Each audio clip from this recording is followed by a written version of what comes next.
고난과 십자가의 시간을 걸으며 오늘 이제 세 번째 시간입니다. 오늘 말씀은 죽이는 나무, 살리는 나무라는 제목으로 말씀을 전하려고 합니다.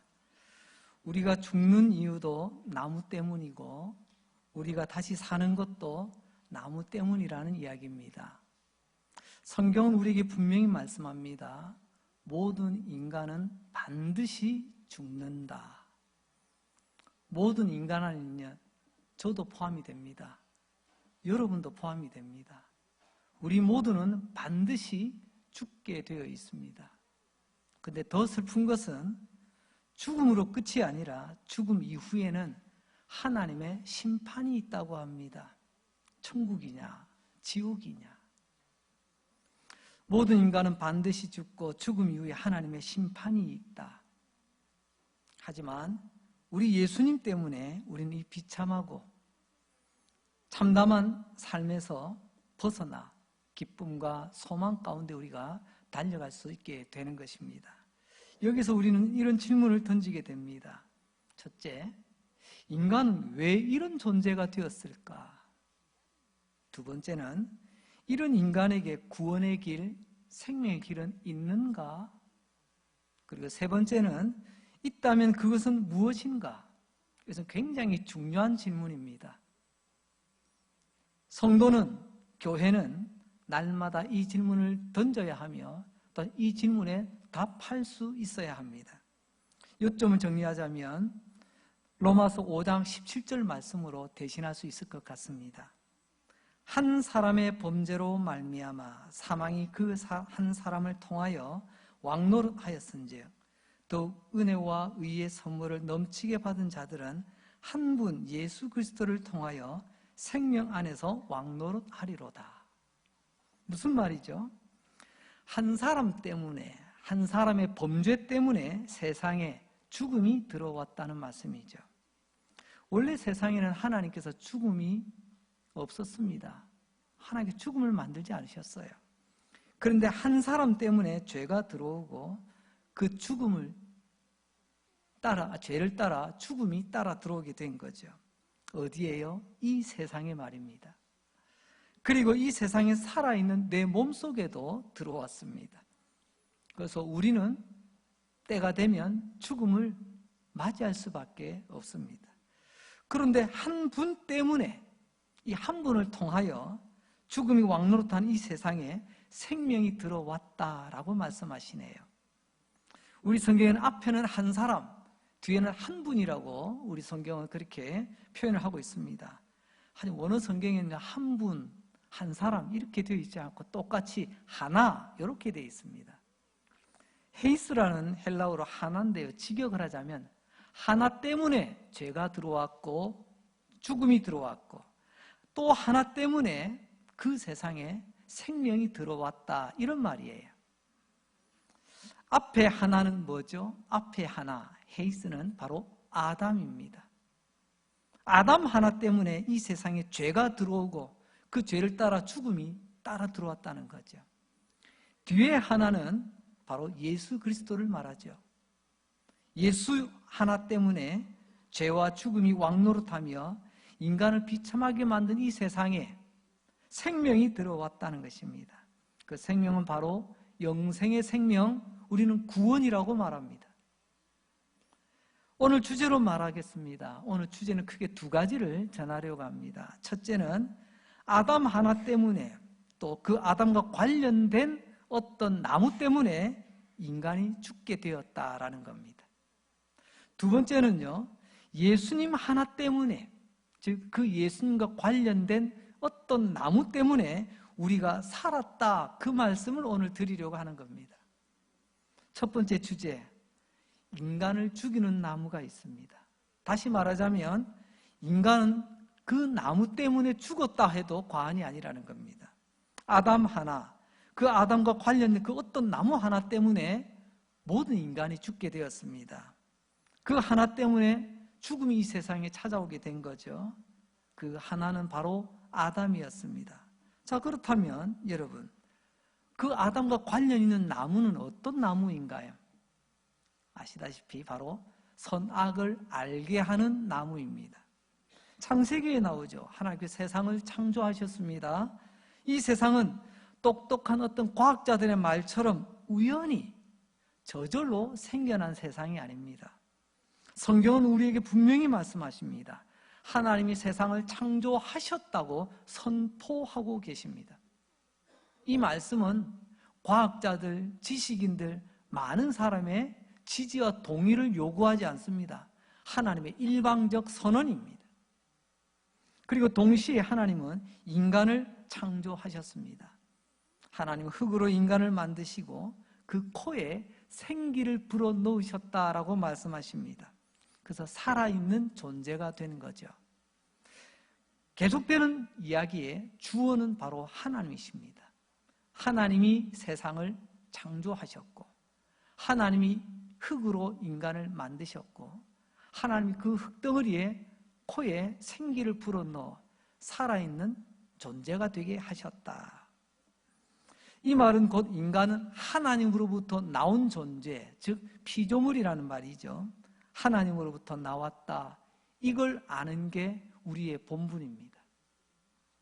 이렇게 하면 하나님은 인간을 창조하신 후에 이제 아담에게 이렇게 말씀하시네요. 창세기 2장 16절로 17절 말씀.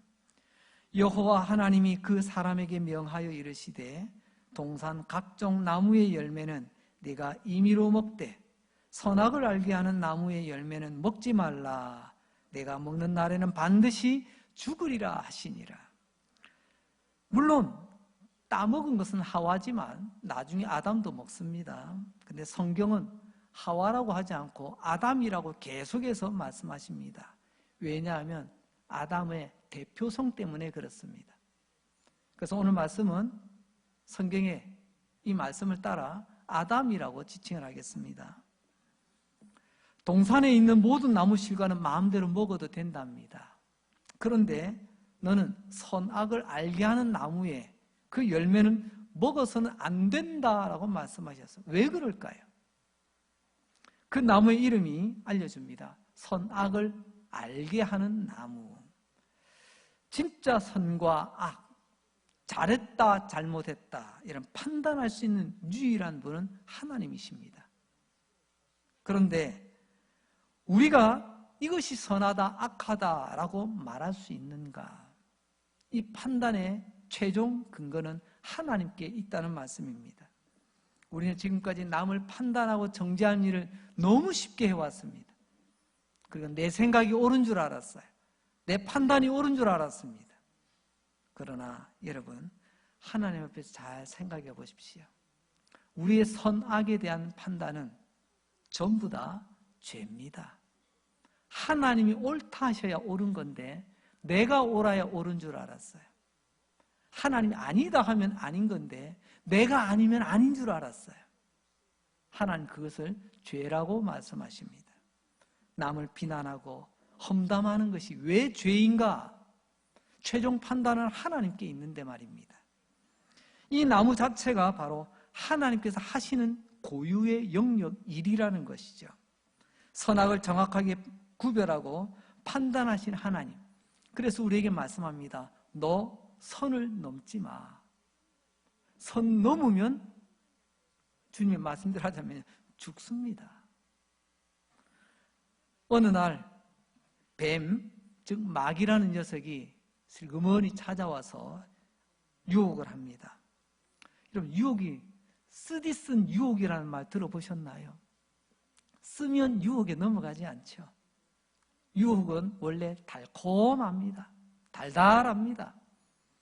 그러니까 꿀통에 파리가 빠져서 죽는 것 아니겠습니까? 단맛에 취하여. 달콤하니까 성도가 그 유혹과 시험에 빠져드는 것 아니겠습니까? 뱀이 말합니다. 선악을 알게 하는 그 나무의 열매는 먹어도 하나님 죽는다고 했지? 아니야, 안 죽어. 아무 일도 없을 거야. 아니, 너는 하나님처럼 될 거라니까. 엄청난 유혹을 합니다. 세상에 내가 하나님처럼 된다고? 이보다 더 강한 달콤한 유혹이 어디 있겠습니까? 뱀은 하나님의 말씀을 완전히 왜곡하여 아담을 속였습니다. 오늘날도 마찬가지입니다. 여러분, 절반의 진실이 100% 거짓보다 위험하다라는 말 종종 들어보셨죠? 비슷한 하나님 말씀으로 이야기하는 것 같지만 여러분, 결과가 다르잖아요. 어떻게 됐을까요? 아담은 안타깝게도 유혹에 무릎 꿇고 말았습니다. 하나님이 금하신 선악을 알게 하는 그 나무 열매 따먹고 말았습니다. 로마서는 여기에 대해서 이렇게 말씀합니다. 그게 죄다. 그게 죄라는 겁니다. 창세기는 죄가 어떻게 이 세상에 들어왔는가를 말씀해 줍니다. 죄가 세상에 들어왔습니다. 근데 죄는 혼자 오지 않습니다. 죄는 반드시 죽음을 데리고 옵니다. 죄가 들어오고 함께 죽음이 들어오고, 그래서 한 걸음 더 나아가 보면 아담 안에서 우리 모든 사람은 죄인이 되는 것입니다. 우리는 아담 안에 있는 존재죠. 왜냐고요? 아담으로 시작된 인류 가운데 우리는 한 사람입니다. 그래서 우리도 죄인이고 모든 사람은 그래서 죽음 앞에서 아무도 자유로울 수 없다는 것입니다.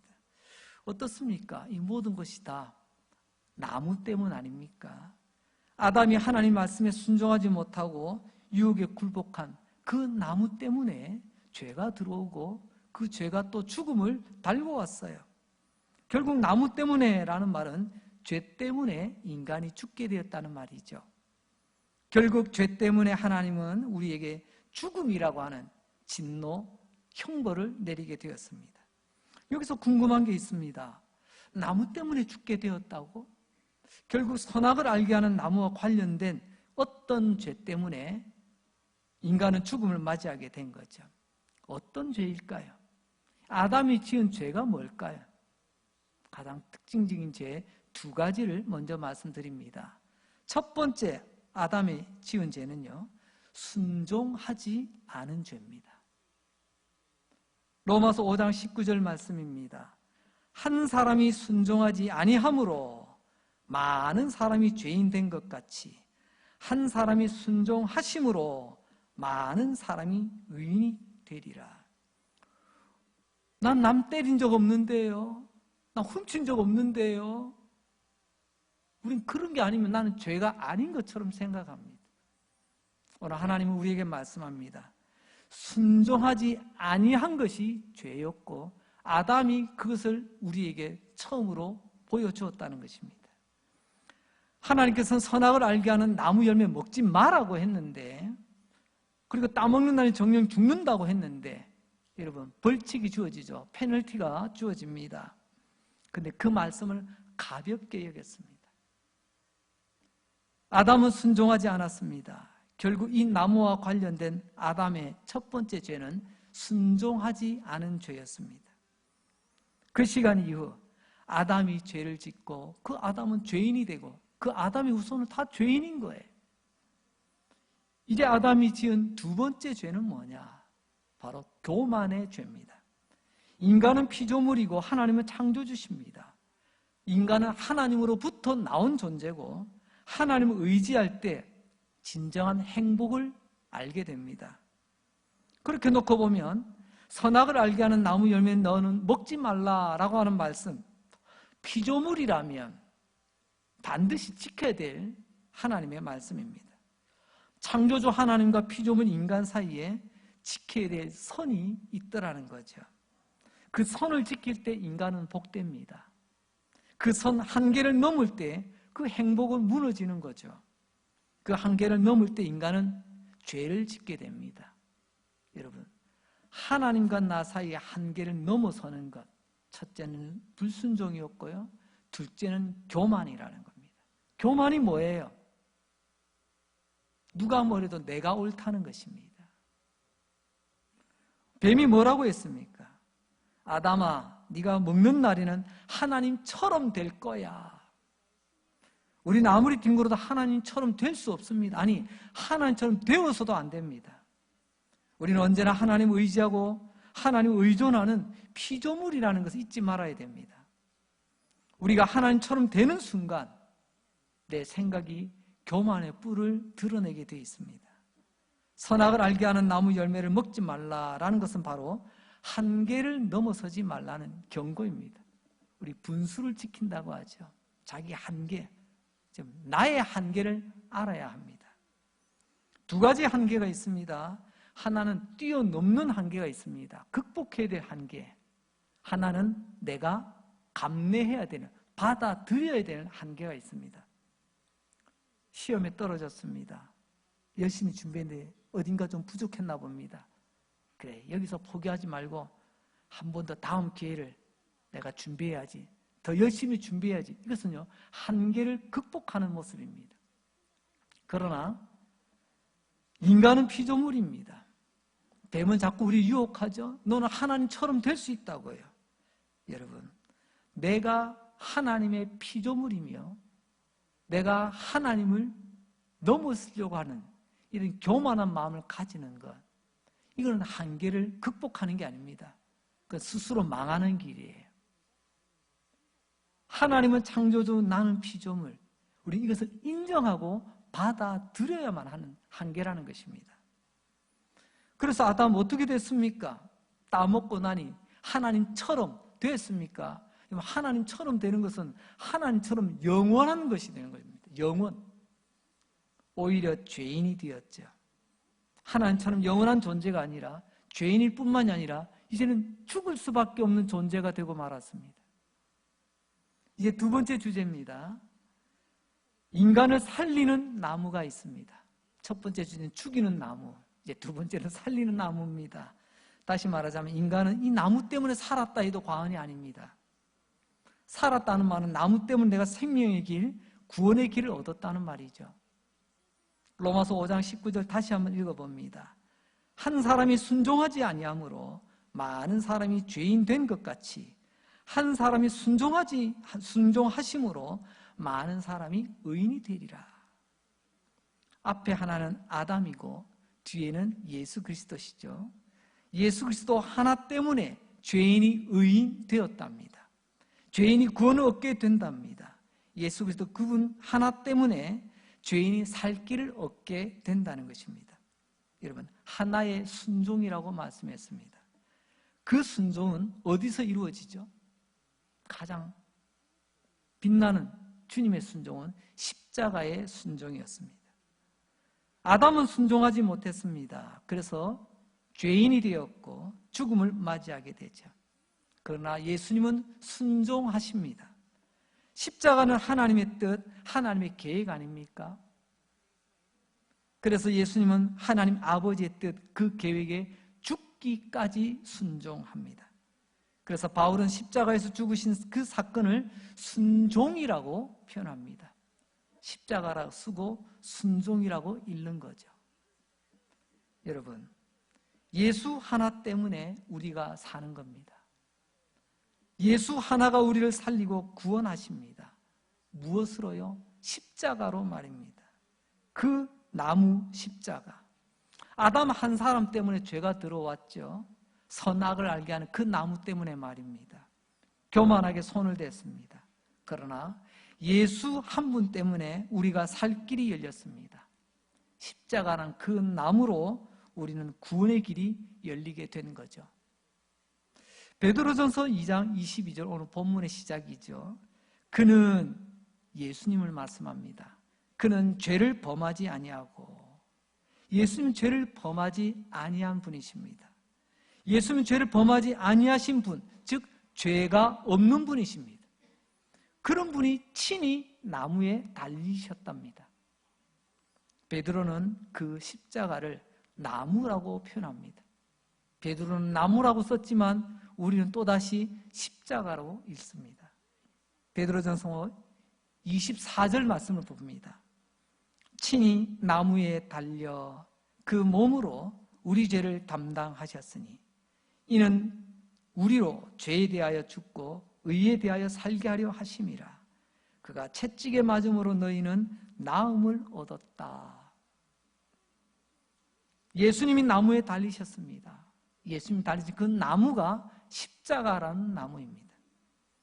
자, 이 말씀은 한 네 가지를 조금 생각해 보는데요. 첫째, 예수님께서 나무에 달리셨다는 것입니다. 아담은 나무 때문에 죄인이 되었는데 아담과 같은 우리는 죄인이 되었습니다. 이런 우리 위하여 예수님도 나무에 달리셨습니다. 두 번째, 이 나무라는 말, 의미를 먼저 한번 생각해 봅니다. 나무라는 말은 헬라어로 크실론이라는 단어를 쓰네요. 사전에 보니까 몇 가지 뜻이 있는데 첫째는 그냥 나무예요. 두 번째는 기둥이라는 뜻이 있더라고요. 세 번째가 사전에 수록이 되어 있습니다. 십자가라는 의미가 담겨 있습니다. 십자가는 나무로 만든 기둥이라는 뜻이겠죠. 그러니까 예수님 그 나무 기둥에 달리셨습니다.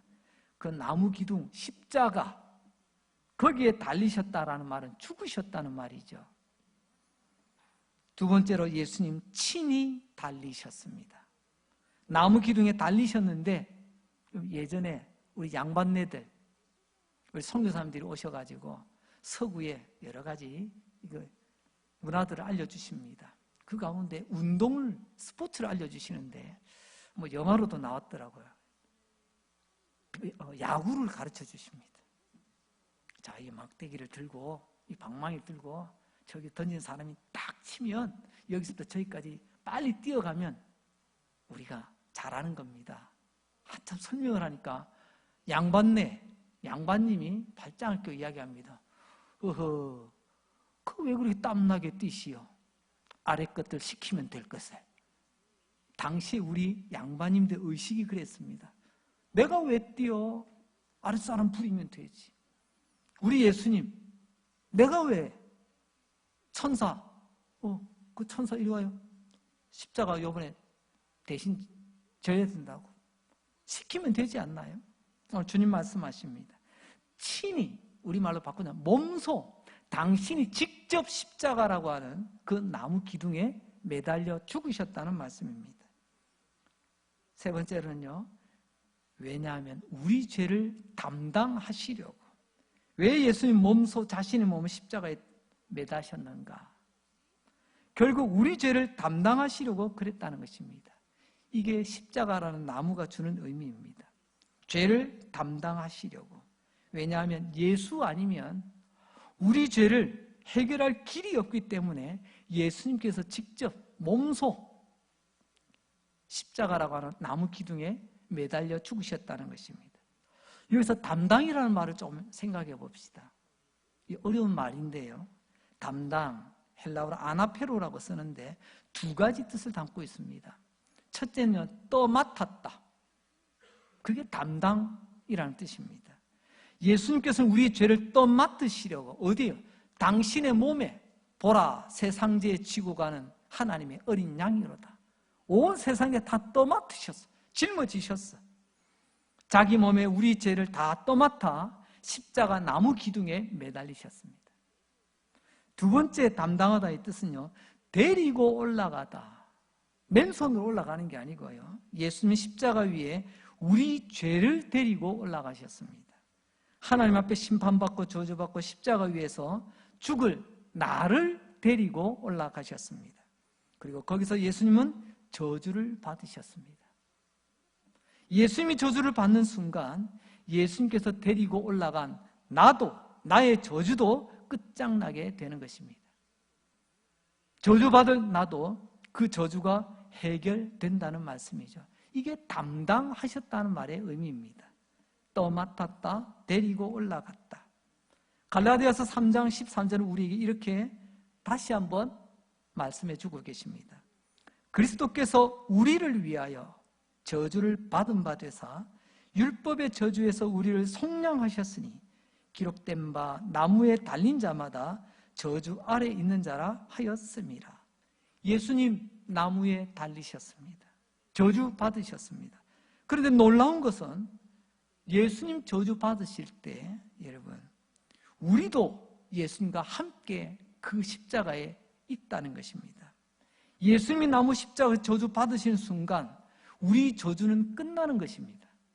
우리 죄가 끝나고 우리의 형벌이 끝나고 장차받을 저주가 십자가 나무에서 끝나버린 것입니다. 그래서 그 나무 기둥 십자가가 우리를 살렸다고 표현을 하고 있는 것입니다.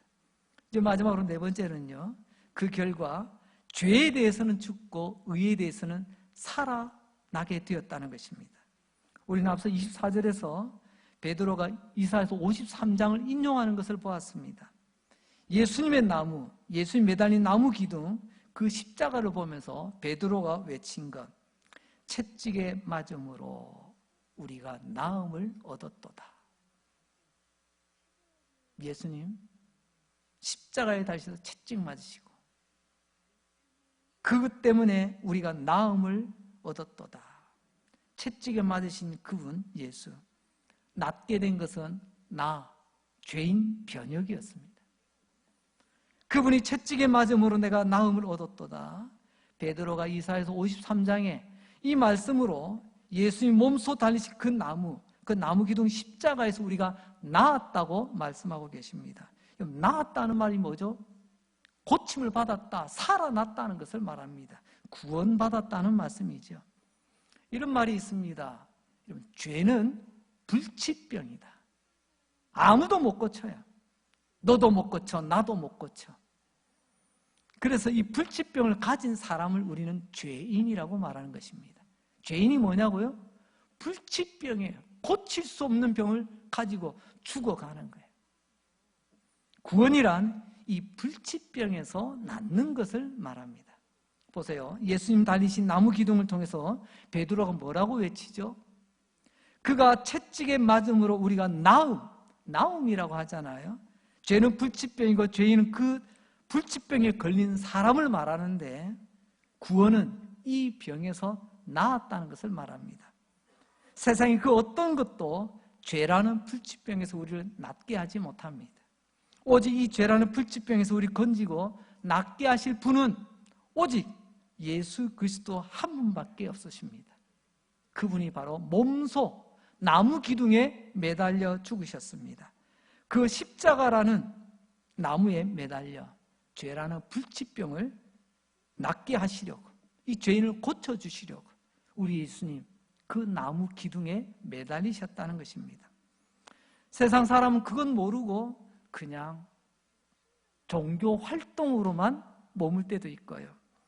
때로는요, 도덕과 윤리 수준을 남보다 높이 하면 되겠지라고도 생각하고요. 어떤 사람은 공덕을 쌓기도 하고 어떤 사람은 알지 못하는 신에게 넙죽넙죽 엎드리기도 하더라고요. 그러나 성경은 오늘 우리에게 말씀합니다. 이 모든 것은 일회용 반창고에 불과하다. 몸이 많이 안 좋습니다. 심각할 때는요, 우리 흔히 복수가 차오른다고 하죠. 배가 팡팡하게 안에 우리 체액이 막 쌓여요. 위험한 상태거든요. 근데 그때 델빈도 하나 가져. 자, 배꼽에 붙여봐. 그럼 낫나요? 구원 얻으려고 종교에 심취하고 도덕적 윤리적 인간임을 자랑하고 공덕을 쌓으며, 근데 그게 하나님의 눈에서는요, 구원을 얻기 위한 우리의 일회용 반창고만도 못하게 보인다는 것입니다. 일회용 반창고로는 이 불치병을 고칠 수가 없습니다. 궁극적인 해결이 필요한데요, 그게 바로 하나님이 만드신 바로 궁극적인 해결 방안, 바로 예수님께서 나무 기둥에 매달려 죽는 것입니다. 오직 예수 그리스도께서 몸소 매달리신 나무, 그 십자가만이 불치병, 즉 죄로 죽은 인간을 살릴 수 있다는 말씀입니다. 오늘 이 시간 말씀을 듣는 여러분, 결단하시기 바랍니다. 예수가 못 박힌 나무 기둥 십자가 아니거든 내가 지금까지 일회용 반창고만 쓰고 왔구나. 그것 떼내시고 나를 살리고 구원하실 수 있는 분, 몸소 나무 기둥에 매달려 죽으신 바로 그 예수밖에 없음을 믿고 그 예수님을 날마다 바라보며 달려가시길 바랍니다. 말씀을 정리해 볼까요? 결국 우리는 나무 때문에 죽었습니다. 그러나 우리는 나무 때문에 살아났습니다. 예수가 매달린 그 나무 기둥, 십자가 때문에 우리가 살아난 것입니다. 예수가 매달린 그 나무 우습게 또는 하찮게 보지 마시기 바랍니다. 베드로전서 2장 25절 오늘 마지막 말씀 이렇게 우리에게 말씀하시네요. 너희가 전에는 양과 같이 길을 잃었더니, 길을 잃었다. 자기 마음대로 막 돌아다니는 겁니다. 이제는 너희 영혼의 목자와 감독 되신 이에게로 돌아왔느니라. 하나님께로 돌아오라. 회개하는 것입니다. 이전보다 다른 삶을 살라는 것입니다. 세상에서 헤매이던 너, 이제 하나님께로 돌아와 하나님께 집중하는 인생 살라고 말씀하십니다. 예수가 매달린 나무 기둥 십자가는 우리를 구원하실 뿐만이 아니라 구원으로 끝나는 것이 아니라 오늘 일상 우리의 삶도 새롭게 하십니다. 하나님께 돌아오라. 회개하고 이전과는 다른 삶을 살라. 바로 그 계기가 나를 위하여 나무 기둥에 매달리신 예수님 때문에 내 인생이 바뀌게 되었다고 감사하고 간증할 수 있는 저와 여러분이 될 수 있길 원합니다. 나무 때문에 죽었습니다. 죄, 그 아담의 죄 때문에 말입니다. 그러나 나무 때문에 우리는 살았습니다. 예수 그리스도가 매달린 나무 기둥 십자가입니다. 복되신 저와 여러분 되시기를 주님의 이름으로 축복합니다. 기도하겠습니다. 좋으신 하나님, 오늘도 말씀하여 주시고 듣게 해주시고 성령께서 도와주셔서 말씀 깨닫게 해주시니 감사합니다. 오늘도 말씀 앞에서 나는 반드시 죽을 수밖에 없는 죄인이지만 우리 예수님 때문에 이 운명의 굴레를 벗고 기쁨과 소망 가운데 살아가게 되었다는 것 깨닫게 해주시니 감사합니다. 나무 때문에 죽었던 우리, 죄 때문에 죽었던 우리, 이제 다시 나무 때문에 살고 예수 그리스도가 매달린 나무 기둥 십자가 때문에 살아나는 역사를 말씀해 주셨으니 우리의 삶 가운데 이루어 주시옵소서. 주님께서 채찍에 맞음으로 우리가 나음을 얻었더라. 주님, 우리의 삶의 모든 불치병들 고쳐주시기 원합니다. 내 몸의 불치병, 내 마음의 불치병, 내 삶의 불치병, 내 인생의 모든 불치병 나음을 얻게 하여 주시옵소서. 예수님 이름으로 기도합니다. 아멘.